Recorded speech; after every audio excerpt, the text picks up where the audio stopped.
Hi, I'm Mike Kelly from Project Healing Waters Omaha, and this week I'll cover 3 flies that have different techniques using peacock and pheasant hurl. So the first fly tonight is from, sorry for all the long-winded announcements there, but first fly tonight is actually from Wales, and it's the Diawl Bach, Diawl Bach if you want to look it up. Translates to Little Devil, and it's a very popular fly in the UK. It's fun to tie. It's pretty easy to tie. And I'll go through that real quick, and then I have a couple of flies that were developed by Gary Lafontain. So let me switch cameras.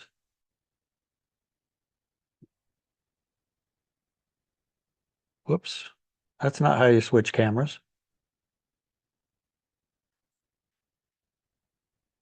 So for the Diawl Bach, it uses a regular nymph hook. It's a nymph. The original recipe calls for red hackle, and especially in the older flies in the UK, they referred to red hackle as a reddish brown. They also called gray a blue. So, but a lot of people have taken this pattern and really applied that red, and a lot of people will use like a red saddle hackle for the tail and the beard.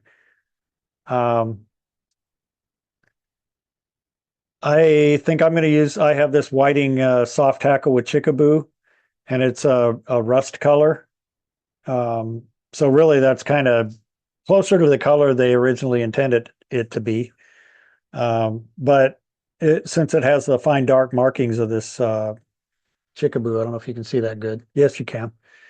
That's what we're going to use for the tail and the beard. And then peacock hurl for the body. The original called for red copper wire. Now they have the red, this is ultra wire, UTC ultra wire. I'm going to use that since I have it, but you could use just a copper wire. And I have all the materials over here, with the exception of the thread. I'm going to use a red thread. And switch back to the camera. So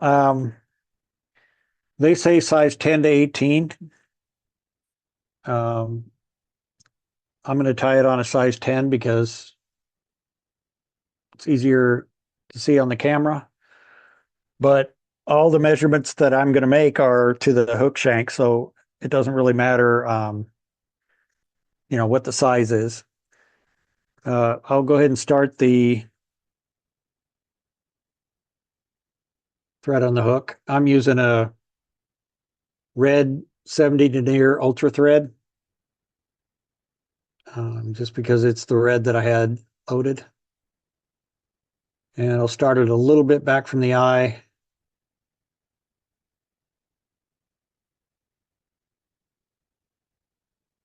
Of course, like any nymph, you could weight this if you want.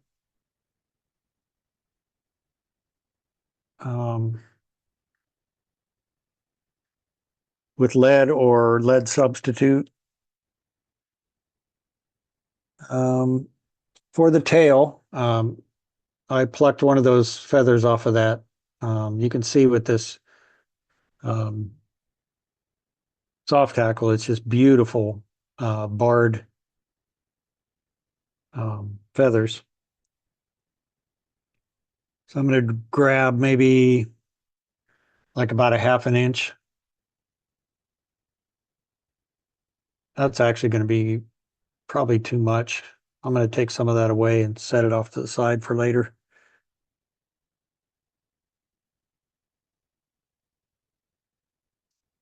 And then about a body length for the tail. I'm going to move that back to the thread, tie that in.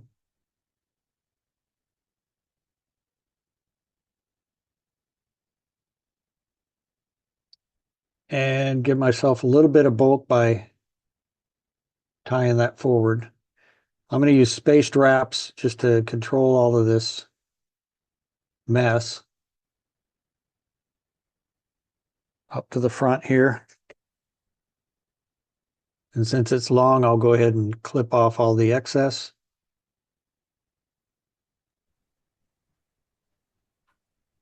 Did you want it to wrap like that, Mike, at the end? Does it matter? Yeah, I just wanted to get control of that feather. Because I'm wrapping the body with peacock curl, I don't have to worry about a smooth body. So I did spaced wraps to get it under control to where I could clip it off. And now I've got a little bit of bulk in the body, but I was able to tie that down under control. So now I'm going to add a red wire and I'm going to tie this on the opposite side from me as I'm tying it in. And I'm going to tie that down, and thread torque is just going to wrap that down on that opposite side. If not, I'll pinch it around a little bit here. So now I have my rib right here. And then I'm going to tie in some peacock curl. Now, since this has a rib, I can, I'm not going to do anything fancy as far as supporting. There's ways that you can make peacock curl like more sturdy, by twisting it or making it into a rope, or there's different things. I'm going to clip off these tips because they're normally very brittle. And that also gives me even tips to work with here. Mike, are you tying in from the tips or the butts of the from the tips in this case. Okay. And I'm just going to tie those in back to the back here. And now leaving my thread hanging, I'm going to take those peacock curls and I'm going to go in the opposite direction. And I'm going to wrap against the weight of the bobbin. Kind of have to watch out for the tip of that hook point. And the weight of the bobbin keeps those pearls together. But I think it also kind of fluffs them up a little bit as you wrap them around. Are you just pulling the string forward with the Yep. So you can see as it's hanging there. Yeah. I'm putting pressure on this peacock curl, which is pushing that thread forward. Okay. And now the thread is there for me to wrap around and secure that in the front. Now I wrapped that in the opposite direction. I wrapped it as you saw. And as I wrap the thread around, this being a softer material, it doesn't have as much of a push on that peacock curl because it's softer. So now in the normal direction, away from me, I'm going to wrap this red wire. Now, since that's counter wrapping, it's going to show up a little better. because it's not going in between the wraps. And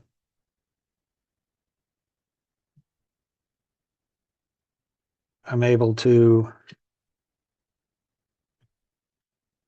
do some nice, maybe 5 or 6 wraps, and then I can take that wire and helicopter it till it breaks. What that does, it's not a sharp edge that'll cut your thread as likely. When you helicopter it like that, it breaks off fairly blunt. So you're not as likely to break your thread when cut your thread as if you were to cut it with, say, the back of your scissors and cut it like that. That would give it a sharp edge. And that way, a lot of times it'll cut your thread. So the only other thing on the Diawl Bach then is a beard. And in this case, I am going to take a good 1/2 inch. I don't know if you can see that. I'll go back here and hopefully you can see that. Take a good 1/2 inch of that stem, pull it away, and then I'll just gather that. And then I can tap those butts a little bit just to kind of make sure that those all stayed pretty well together. So now I have a nice clump there. And I want this to go about to the tip of the hook point there. So I'm going to turn this upside down, and then I'm going to hold it, and my hackle bunch is actually on my side of the hook. So then again, when I wrap around like that, the thread torque is going to kind of bring it more centered, so I'm not too much on one side or the other. So now I'm going to take this butts. I've given it about 3 or 4 wraps there. Flip those out.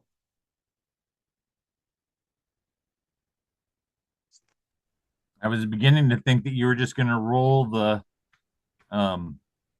holder to wrap that thing. Roll the, you mean The the clamp. rotary vise? Yes. Okay. So where'd my whip finish tool go? So now between the red thread head and that red wire, I think red is a special color for fish. Iridescence of the peacock, and then that barred brown, reddish brown hackle. That's an excellent Diawl Bach. Again, the original is probably closer to the one that I showed you before. And let me hold that up. Where it's a reddish brown hackle for the tail and the beard.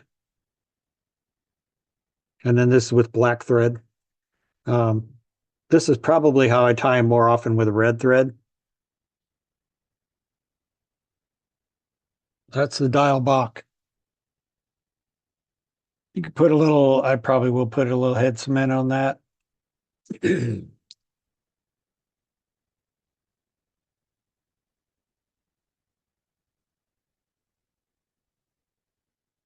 Try tying that in, Like that. maybe gray hackle for the verdigris.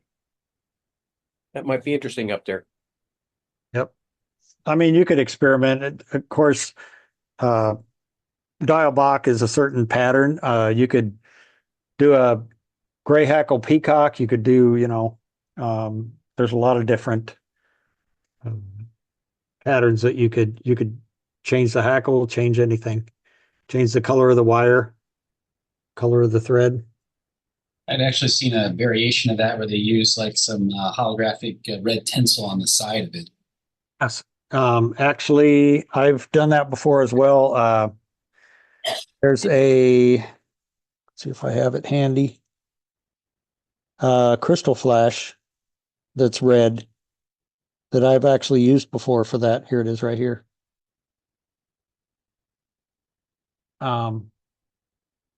This is actually from, tap on it. That's from Bass Pro Shop. Crystal flash in red, and use that for the rib instead of the wire. Especially on the smaller sizes, you could use that for. I was doing it in a size 10. That red wire is actually the medium size. Kind of cool looking. I thought it made a good rib on that size 10. But if I was doing probably 12 and smaller, maybe start using this crystal flash. You could use two and twist them together for, say, a size 12. And then as you get down into 14, 16, 18. That's a good point. Thank you. So the next one is the Enchanted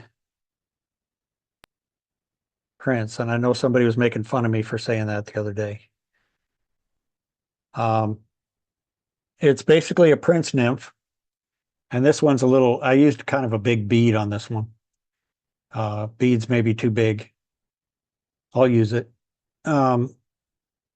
But the body is basically, it's basically a Prince Nymph. And the only difference is the peacock body is using the double magic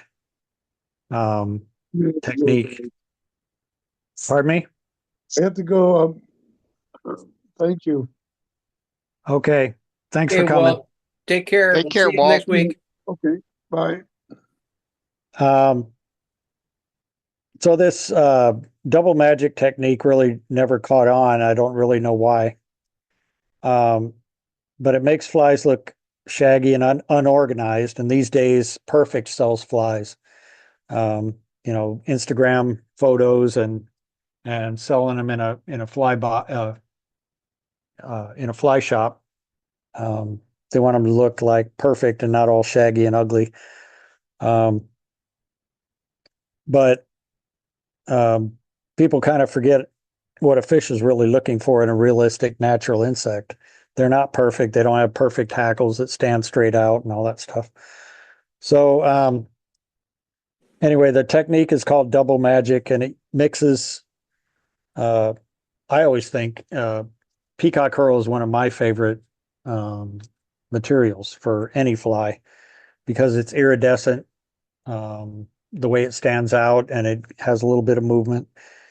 But it mixes the properties of the peacock herl with the iridescence and the of Antron. It gives it a shine and an ability to trap like tiny air bubbles. That adds to the realism of what a nymph looks like underwater while it's trying to come up and emerge. So not only peacock, but it also applies to pheasant tail and ostrich herl. But we'll kind of get to that. But I'm going to use a smaller bead on the same size hook, and that'll kind of make this fly look a little better.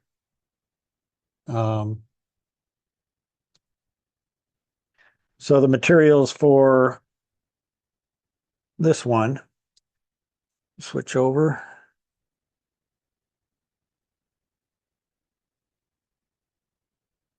There it is. We're going to use peacock herl, of course. It's just strung peacock herl.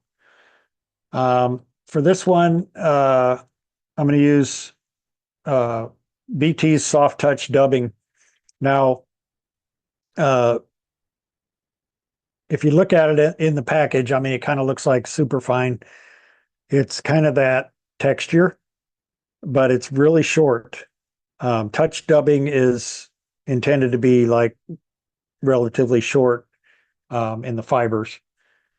And then, of course, for a Prince Nymph, we're going to use goose biots in brown and white. The beads, I think I bought this from Wapsi. Has different sizes on it. I already have a bead on the hook. And We're going to need hackle. I will use this soft hackle from this Hairline hen cape. It's a pretty cheap hen cape. I think I got it from Hook and Hackle when they were going out of the fly tying materials business. I don't want it to be too long of fibers, so I'm just I think this one will be just about right. So I'll pluck one of those and move that over.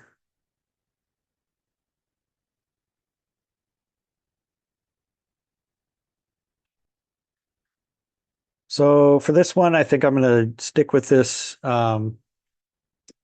red thread. On this particular fly, it's not really going to show through at all.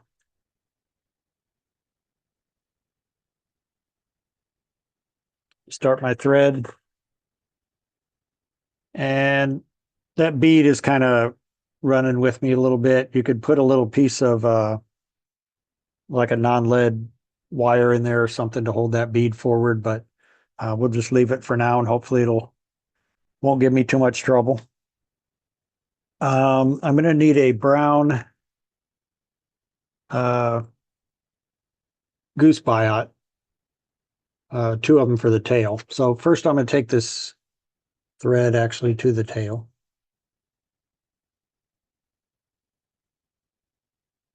So right there where the thread hangs down, it's at the notch in the barb. So I'm going to grab a couple of these, take off some of these at the base. So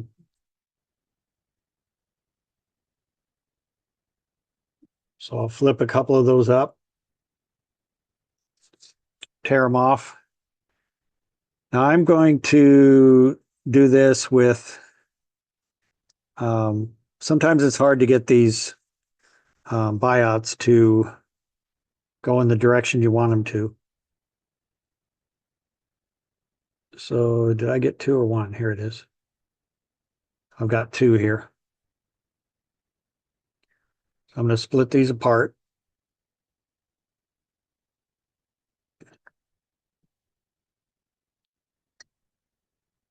And I'll take this first one on the away side of me and I'll point it off in that direction. Hope you can see that.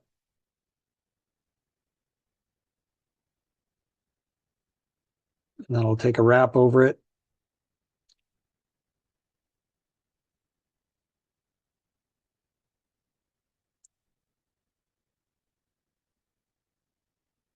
Let me try that again.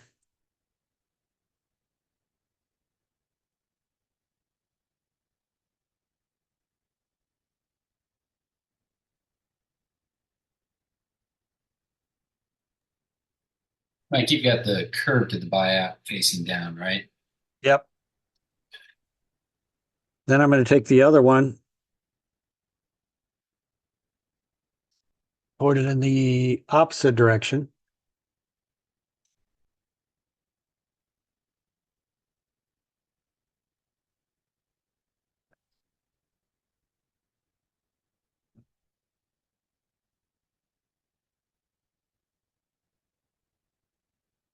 And then I'll wrap those forward and I can clip off the excess since those are pretty long.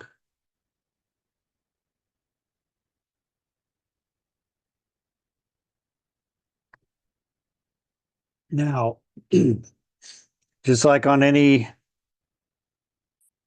Prince Nymph, I'm going to grab some peacock curls and probably just stick with 2 of them.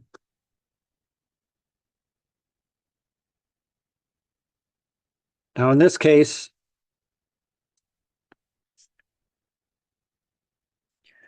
I'm going to tie them in by the butts. And the reason is I want them to be, they're stronger at the butts. The rachis, if you will, of that herl is stronger. So I'm going to tie those down. And then when I come back, right to that point, I'm going to turn my hook away so the barb's facing away from me. And the first thing I'm going to do is grab some BT's dubbing wax. If you can see that. This is a good mixture of wax materials or whatever to use for this touch dubbing. And so basically I'm coating the thread with this wax. I'll put the lid on. And now I have this red-orange, sorry, hold it back here. There it is. Red-orange soft touch, color number 8. It's only $3 a package, and this will last you forever. So I highly recommend it. I mean, as dubbing goes nowadays, this is really, really affordable. So I'm just basically, let me zoom out. I'm just basically touching a little clump of dubbing to that thread. I have a kind of a heavy bit here in the middle. I'm going to take that away. I don't want that. But what you want is just let that wax grab some thread or grab some dubbing like that. And that's what you want. Put this dubbing back in the package. All right, now I'm going to take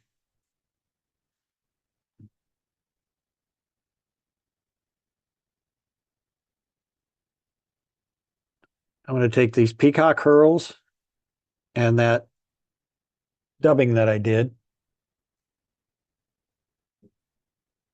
I'm going to grab them with, well, let's do a dubbing loop. I'll leave those where they are. So the way I did this before,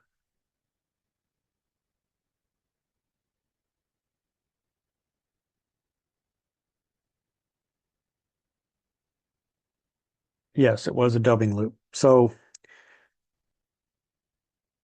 I'm going to make a dubbing loop here.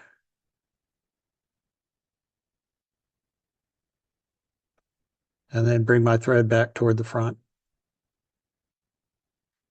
Then I'm going to take those peacock curls and stick them into that loop just to make sure everything twists up together. Give it a couple of twists, and then I'll take just an electronic test clip and just grab that loop. That lets me twist it. So what I end up with is peacock curl twisted with that red Antron, that red touch dubbing.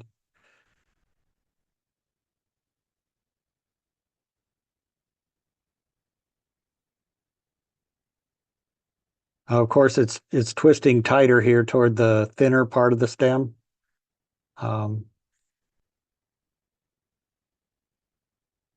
So now I'll just wrap that forward.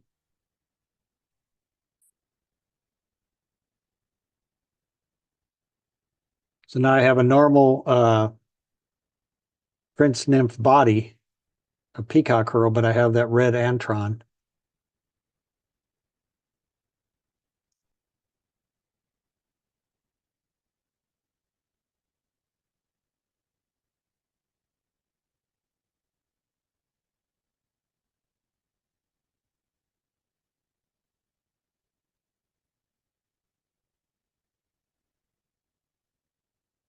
Sticking out from it.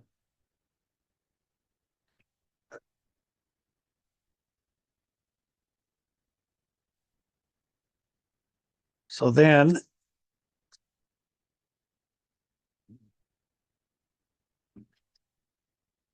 I'll take my hackle. This is a hen hackle in brown. Isolate the tip and tie that in right behind the bead.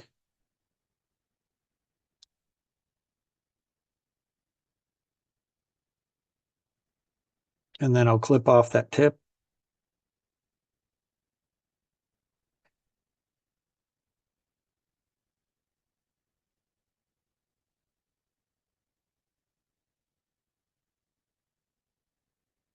And then I'll do a few wraps right behind the bead.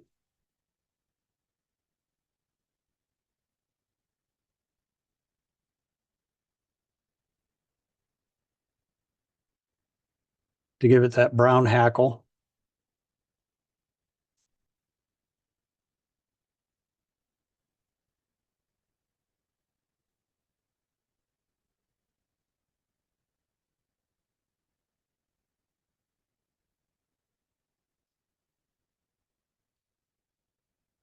And then the last piece that goes on is a couple of white biots.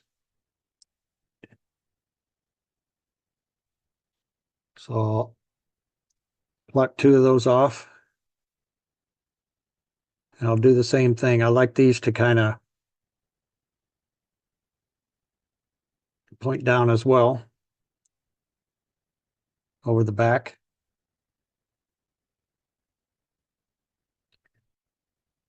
I could try to do them both at the same time here.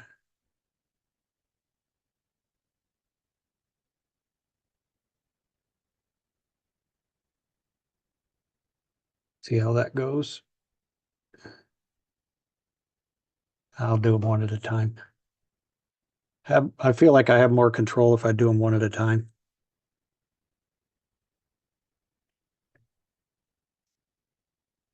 So the far one.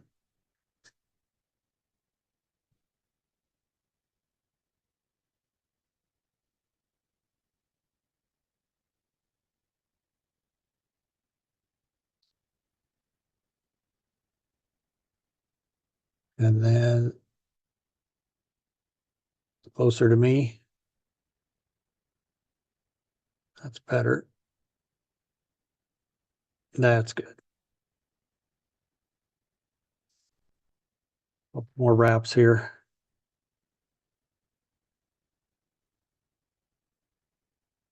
And then I'll clip those out.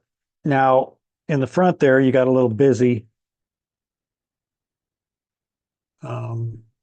Let me take a better peacock curl right here. And I'll just break off the end, tie that in short.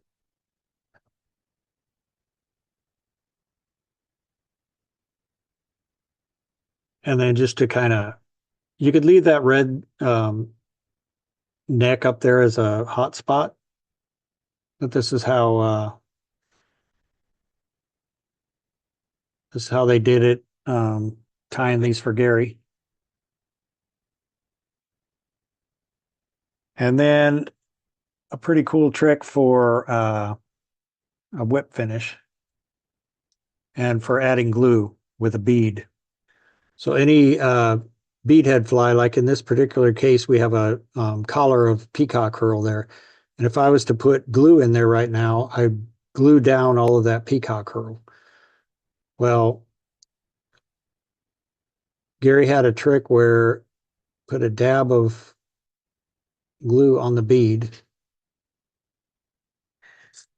and then take the whip finish tool and using that triangle, just take that glue off of the bead down into that neck without gluing down the peacock curl.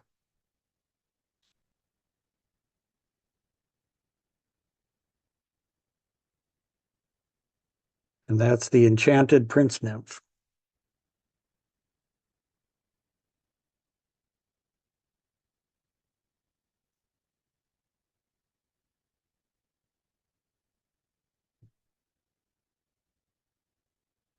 Any questions? Really nice. I hate working with biots. They're so slippery and so hard to work with. They are kind of hard to work with. There's good and bad, just like in anything. There's good and bad buyouts. Some of them are thicker, and I got it.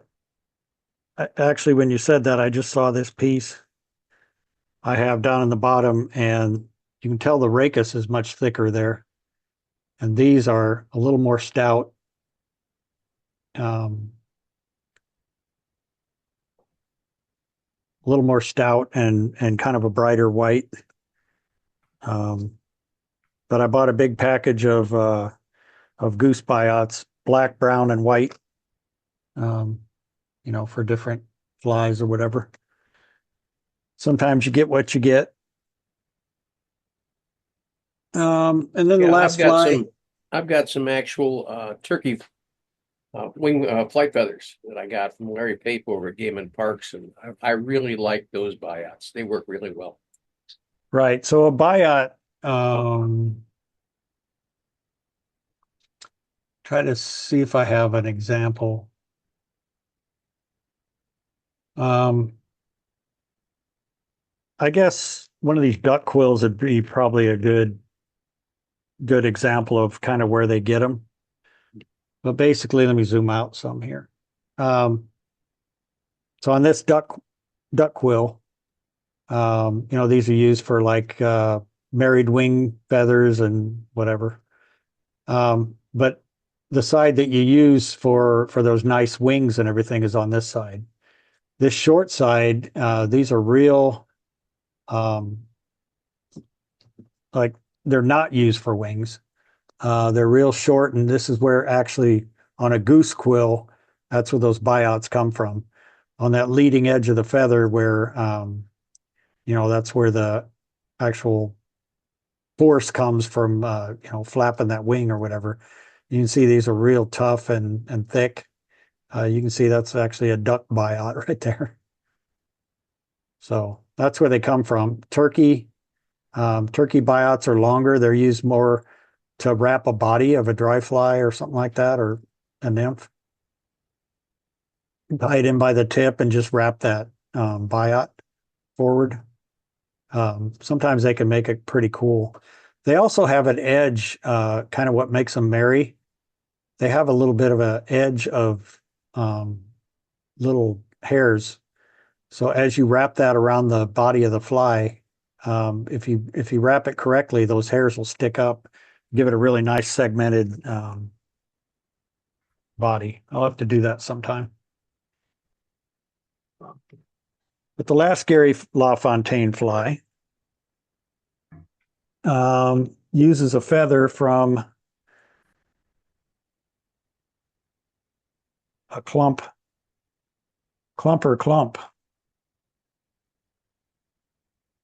Let's see, switch over to the. They weren't a bad set of feathers, actually. No, pretty actually, nice. they were very nice. Like I said, next week I'll kind of go over some of the stuff I got out of there. But these have real long, nice long fibers on them, and that's what you need for this kind of a fly. I'm going to use olive thread and olive touchatron dubbing. In case you're interested in any of the BT's dubbing, I got this pouch. Gretchen actually like whatever they call that, needlepoint or whatever, makes these cases, and comes with several like pouches. And I just went through and picked out like 10 or 12 different colors that I wanted. They come with a number on them. But if you go to their website, you can match that number to a color. So I wrote on there, like number 9 is rust. Number 10 is dark rust. Number 13, light golden brown. So there's all these different colors that you can get. And the cool thing is, like, I'll show you with this olive, even though the color is olive, dark olive, it's got reds and blues and all kinds of different colors in it. It's just really beautiful stuff. So I'm going to use that for the double magic and pheasant tail. And that's about all that really goes into this fly, actually. Hey, Mike, I meant to, my mic wouldn't come on. How much did that bag cost? So each one of these is $3. No, I meant the big bag that held all of your stuff. Oh, I'll have to look. Later on when we're done, Yeah. I'll bring up the website and kind of show you where to go. All you really need to do is email them and tell them what you're interested in, and you know, you can get a couple colors if you want to, and then later on you can just add colors and add them to that pouch, or you can just get the dubbing without the pouch, without this case, without this. Yeah. Case. Since I wanted to get several different colors, it also comes with a this tube in the middle has a super tacky and then the tacky wax. And on the yellow, you can actually mix your dubbing if you want to. You can see where it's at. So it's a really nice pouch. I do have it. Mine's full, and I got a bunch of this dubbing, but it's nice to have the pouch because then you can just drag what you need. It's really well made. And there's Soft Touch is Al's favorite. Touchatron is Gretchen's favorite. I think that has a little bit more Antron. And then there's And magic. it really has some color variation. The rust is just beautiful. This olive, like I said, is gorgeous too. So Yeah. And then he's got that Touchatron. Remember, that's his other one. It's the high tack. He's got 3 types. yeah, Soft Touch, Touchatron, and then I think was it Magic Touch or something? yeah, there's another one that was actually I think it's mostly Antron, and it was developed for the touch dubbing. Yeah. But all of this can be used for touch dubbing. So it actually says it on the package, designed with Antron for touch dubbing with BT's tacky or super tacky wax. So anyway, enough of that. We'll go back to the fly and focus. Again, an ugly fly. But this is a blue-winged olive twist nymph is what it's called.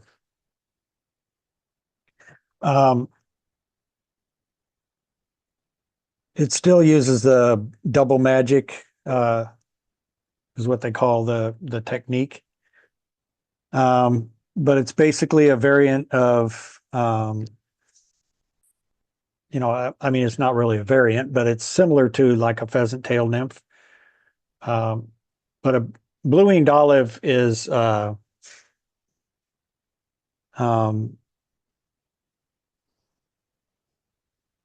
probably like real early spring. Sometimes there's hatches in the wintertime in certain parts of the country. But it's probably in the early spring and late fall, it's about the only game in town. There's a lot of, you know, your other mayflies aren't really hatching. But the blue-winged olives, they're smaller, but they can definitely handle colder water, colder temperatures, and they're very, very common. So any blue-winged olive emergers or dry flies, this happens to be a nymph. Very, very productive. So I'm going to do this in a 14. Blue-winged olives actually are probably mostly 16 to 20. I have to tighten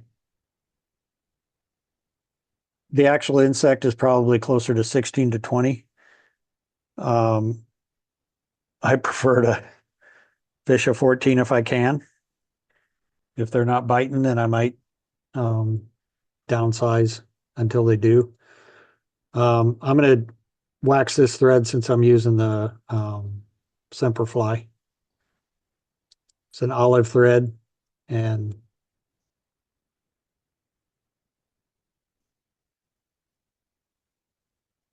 So I'm actually one thing I forgot is I'm going to use an extra long tag on this when I'm holding on to it. So technically I probably didn't need to use the wax since I had such a long tag. So I'm going to make this tag longer than I normally would. I'm going to start my thread actually about 2/3 so I can make sure I mark where I want my body to end. And then wrap this back to the end of the shank, which again, when I hang it down, it's right where the notch of the barb is. And I'm going to leave this tag end. I'm going to put it back in my material clip and leave that on there. I'm going to take this clumper clump feather and I'm going to take two.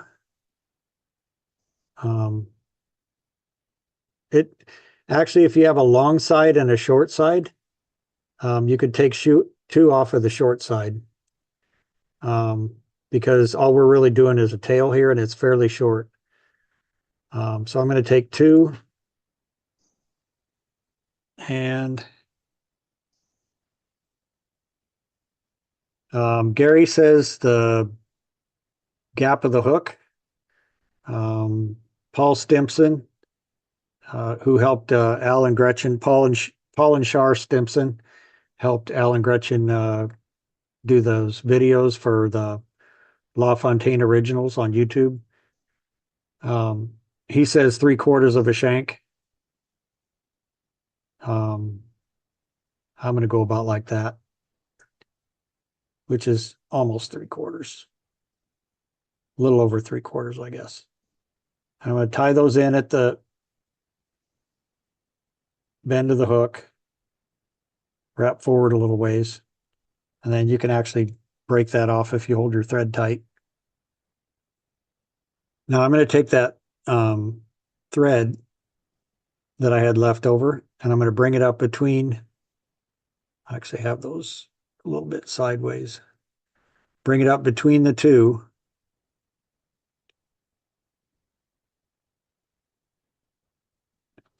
And bring it forward.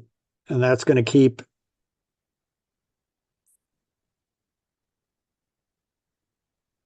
those tails split.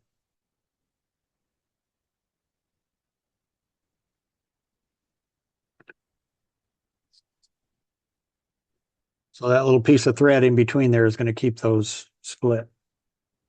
I'll go ahead and get rid of that thread.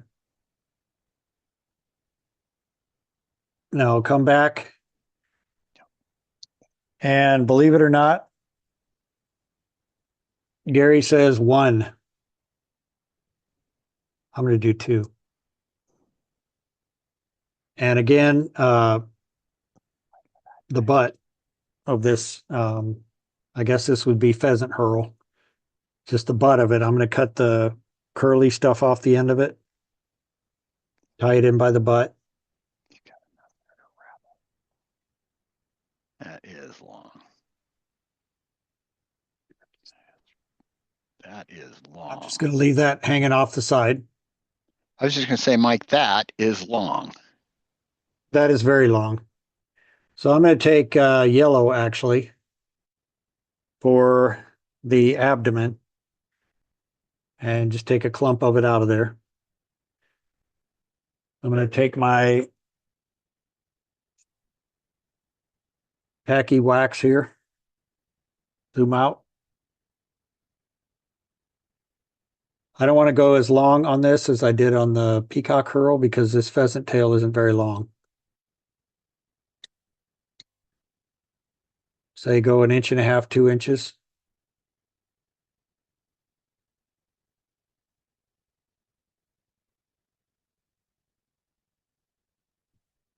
I don't want too much. About like that. And then I'll do the same thing. Make a dubbing loop. And how I'm doing this actually, I have a dubbing twister. You know, like that. I have a dubbing hook like that, which I guess I could use. There's a lot of different dubbing tools. Sometimes it just seems more simple to just use a plunger style hackle pliers like this. And then just use that to make to hold your thread. And then I'll wrap forward to that 2/3 point where I left my thread.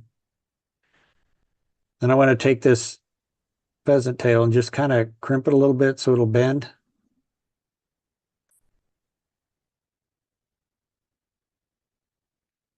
Try to get that stuck in between.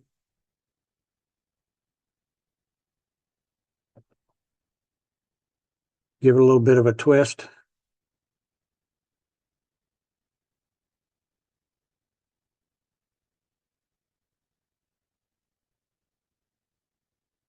And again, this is by double magic. This is the magic of pheasant tail. It's used in so many different flies because of whatever the property is that makes fish love it. Also the color. It gives it a barred look to the body. And then you have that antron in between that could represent gills.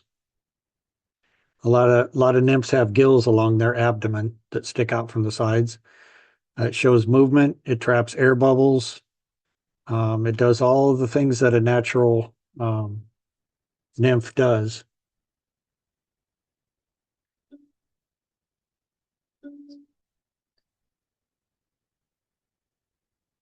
So with that pheasant tail and the yellow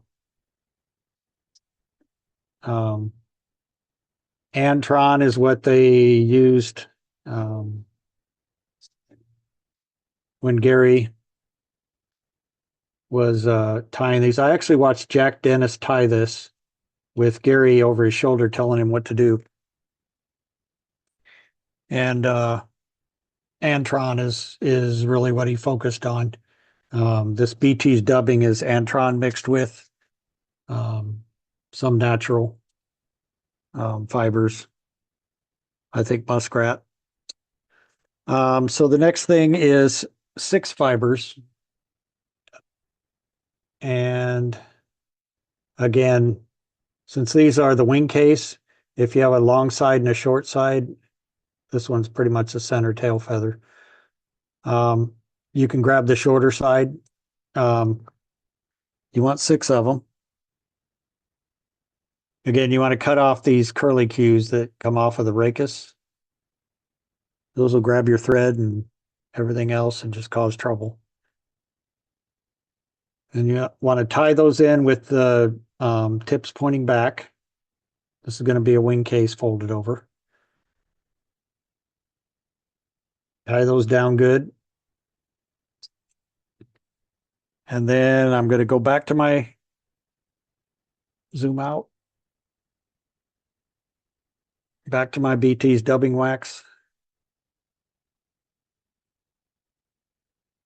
There is other dubbing wax, but this was designed, I mean, you know, Gary even references it. This is really designed for touch dubbing. Oops, This is I just did Bill. yellow. I've tried other kinds of dubbing wax, and I've found his to probably work the best for me, even with not his dubbing, you know, like mink, Right. under fur and stuff like that. I found it to work really well for that. Right. For the thorax here, I intended to use olive. And let me zoom in on this olive and see if you can see what I see in this. If I focus on it. This has some shiny green, some less shiny green. It has some red, some gold. There's just all kinds of color in that. I just love that dubbing. But I put yellow on there. I intended to put olive for the thorax. So I'm going to put some more wax on there. And I'll put the olive on instead. And even Alan Gretchen had a hard time with, Gary just wanted to do this sparse dubbing and not twist it. That's just kind of anti to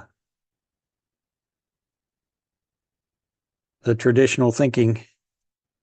But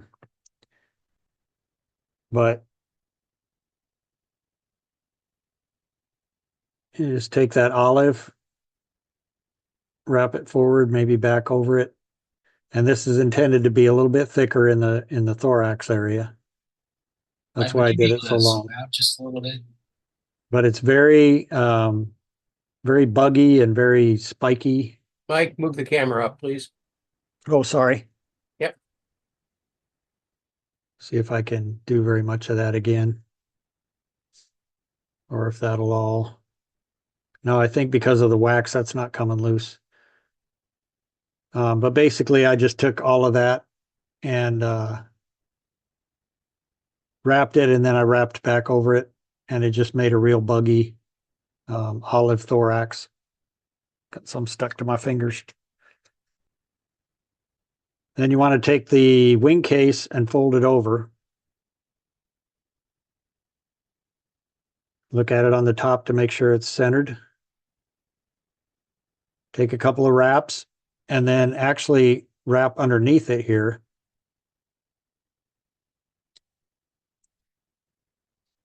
And whip finish.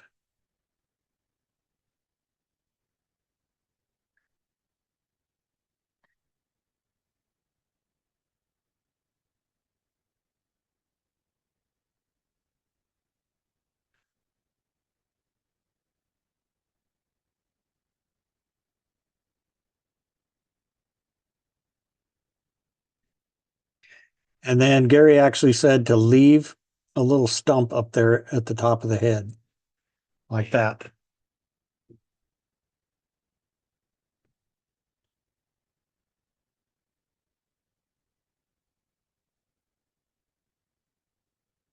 So there it is in all its glory. Sorry if that wasn't focused. Very buggy. And that antron in there, that dubbing in there, you can see there's a real bright green part of that olive. All of that antron is going to trap little air bubbles and just give a little bit of iridescence. And I will say, from what I heard in is that the Prince Nymph that we tied earlier, Paul Stimpson actually he actually kind of using one of Gary's methods with the double magic with the peacock. He actually kind of developed this fly and was explaining it to Gary that he tried it on two different rivers, the Green River and I believe it was on the Madison. They fished a standard Prince Nymph and the Enchanted side by side, and it way outfished the one with the antron, and it was like an orange antron, way outfished the original. So there is something to that antron, to the shine that it gives, the air bubbles that it traps. This gives it more of a realistic look. And it was over 2-1 with the original Prince Nymph. So, any questions on the double magic technique or anything on those flies?